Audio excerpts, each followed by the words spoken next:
Hello, everybody. Thanks for watching this video. I'm here with one of my good friends, James Thomson, or Tommo, as everyone refers to him as. He's a good friend of mine, and I've known him a lot through football, basically. And a few years ago, when I was basically mentally not well, he was one of the friends that kind of helped me through it.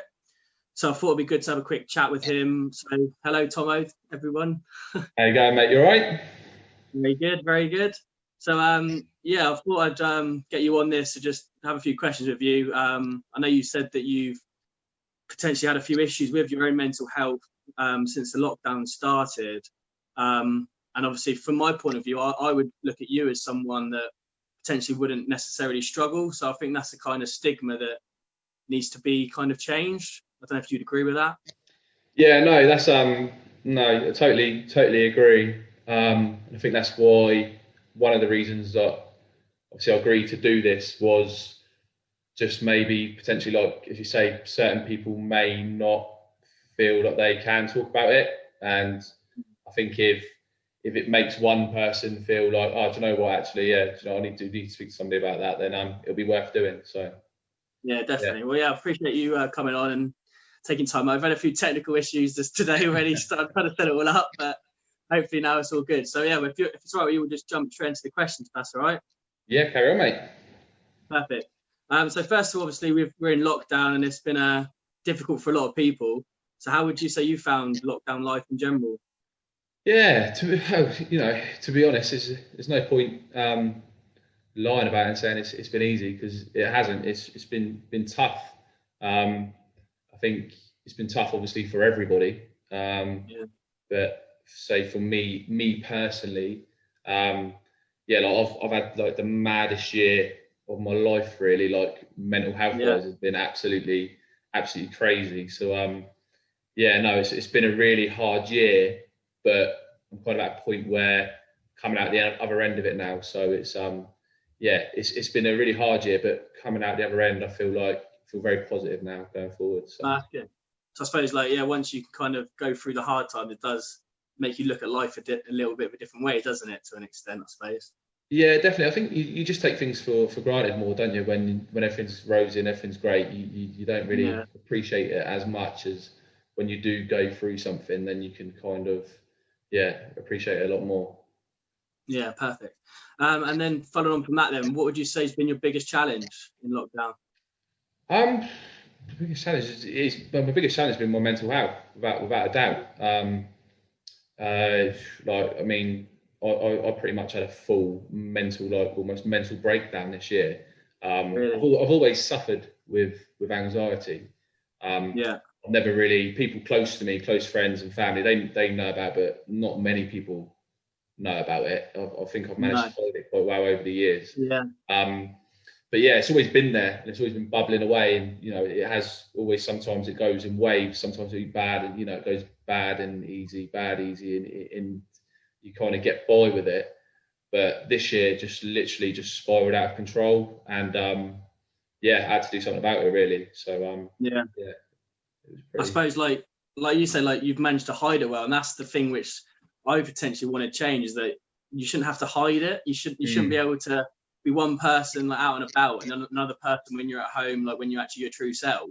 Yeah, there's got to be like ways we can just be comfortable around the people that are close to us, whether it's work, football, life, relationships and stuff. Because the more you hide it, the more difficult it gets, I suppose. No, yeah, definitely. I think sometimes it's not so much a case of hiding it as well. It's trying to deal with it by yourself, and thinking to yourself, right, I can do this. If I manage it this way or manage it that way, if I avoid this, if I avoid that. But you don't realise that it has a detrimental effect on your life, and there's lots of things. I mean, like looking back now, there's lots of things that I wish I would have done a lot sooner. Because there's things that I haven't done that I wish I would have done. Yeah. So it's a case of I think they're either not hiding it, but also not trying to do it on your own.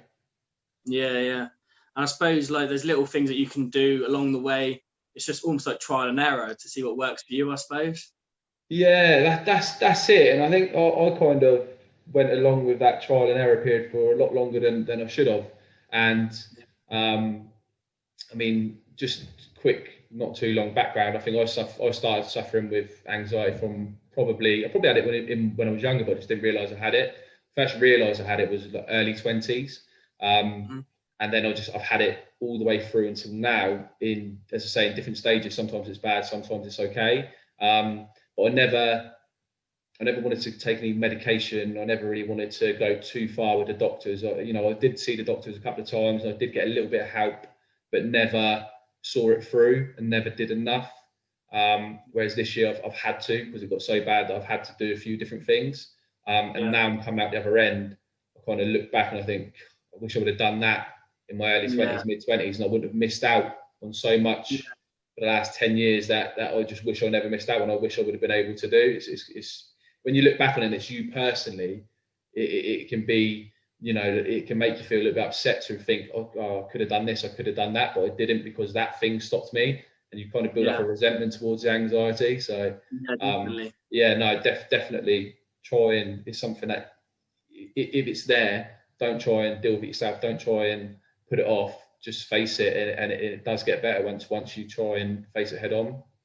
100%. I found that as well. It's like I tried to pretend it wasn't there for so many years and just plead ignorance to it, and it just got to the point where you just literally feel like you can't carry on, and you have to address it. And that's exactly right. It's the hardest step, but it's the best step you can ever do. Is get help for it, and then it becomes easier as you go on.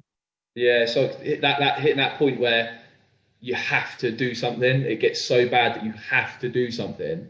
But I think it's important that other people don't do the same, because that's not where you want to get to before you do something about it, because then it's even more difficult to get on top of. So I think if you recognise it earlier and you're dealing with it and juggling it and trying to fight it, then it's definitely try and get it sorted earlier rather than later and let it spiral and affect you for longer. Definitely. So on the kind of flip side of that, is there anything that you have enjoyed during lockdown? Been able to get out and about and stuff, or? So just the standard stuff really that everybody kind of says. It's been nice to go for walks, get back to nature. Gets a bit. I suppose you've missed the gym, haven't you? Say again, mate. I suppose you've missed the gym, haven't you? To be fair, I've managed to do a few bits and bobs, so I keep myself ticking over. I did yoga for a while. Did a 30-day yoga program. That was good. Yeah. It's quite funny seeing me, all 6'3" of me, trying to get into all these different yoga positions. But that was good. Right. Yeah. Fair enough. But same as everyone really. It's been nice to have a few walks here and there and spend more time with your family if you can. It's been all right, but it's kind of everyone's over it now, I think, and it's back to normality. We want to get a bit of normality back into our lives. I suppose the tiered stuff for now, we just got to see how long it's going to last, if it recovers and stuff. But we'll see. And then finally, Tom, I was just going to ask, do you have any advice for anyone watching that may be struggling with their mental health? Yeah, as I said previously, I think it's a case of if you have got something, issues, no matter what it is. I mean, me personally, there's different types of anxiety. So mine is health anxiety. I worry about my health. So, but I'm aware there's different types of anxiety. But the main thing is to do something about it. Don't let it spiral out of control. And I think the way to do that is to talk to someone, whether it's your mum, your dad, your doctor, sibling, your best friend, your partner. Just tell someone, explain it, and as soon as you do, if you don't talk to them, as soon as you do, there's not a single person on the planet, as soon as they mention it to someone, that will not feel better. You will feel better. You will feel like a weight lifted off your shoulders, and that's the first step. As soon as you can start talking to somebody about it, and you get over that first hurdle, which is the hardest, you realise it's not so bad. It's not that bad. I mean, I can go about my everyday life, and I don't care. I don't sit there and worry about what people think about me. And if someone wants to talk about it, if anyone's got any issues about it, they can just message me, call me, talk to me, and I'll tell them about what I've got going on. It's so important to talk about it. 100%. It's like problem shared is problem halved. Like you say, it's a weight off your shoulders, isn't it? When you carry it around, it's just all from the shoulders up, and it's just, you feel like your head's about to explode kind of thing. It's so true. as people say, like, you know, once you get something off your chest, you can feel the release and the relief. Yeah. And it's a horrible way to feel when you're suffering with anxiety and you're dealing with it yourself, and you literally can't see any way out, and you're being snappy and you're being short with people and you're not being yourself and you're not happy with yourself. It's just, it makes such a big difference. Just talk to someone, and it will get better. It's not easy. It takes time, and you do have to work on it. You do have to, you know, there's techniques to work on, and you can't just be given the techniques and then leave it. You need to work on it. But if you do, things will get better, and it's all right. It's all right to feel that way. It doesn't matter. Yeah. I think everyone does at some point. You can't be happy all the time, can you? But I suppose it's like you say, it's about like the long game and being patient and figuring that once you've got an issue and you address it, it may take months or even like a year or so to get better. But having the faith and belief, I suppose, that it will get better in time, and doing the things like you say, putting in practice daily, it all adds up and you can beat it. Yeah, that's it, mate. It's almost you know, it's very important. You're often told to write down how you feel each day, or, you know, if you don't do it every day, every now and then, just take a mental diary sometimes of how you feel 1 week to the next week. And if you're working on something and you're putting these things into practice, in a month's time, you might think, oh, I feel terrible. But if you look back to what you were saying, how you felt a month ago, you realise, actually, I'm a lot better than I was a month ago. And it's just small steps to get to the end goal, but that you can get to the end goal. It's not, there's no way, and there's nothing that is stopping you. It is doable. You just need to just ask for help if it's that bad, and just put the work in, and you'll get there. That's it.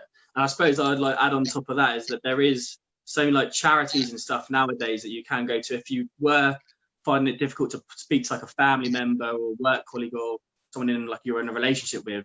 There are charities out there as well that are like someone anonymous, like a stranger almost. That someone is better than nothing, kind of thing. Yeah, no, definitely. Mate. I mean, I remember I called somebody. I think I was about 25. I think 24, 25. I was in a position where it was so bad, and I felt I had to do something. And I called this number, and I just spoke to somebody. All it was a voice. Didn't know who they were. And the initial bit, before you call, you think, oh, you know, they're going to be judging you, or they're not really interested in what you've got to say. And I spent, after about 10 minutes of speaking on the phone, she asked me a couple of questions, and I answered this one question, which obviously really hit home somewhere along the line.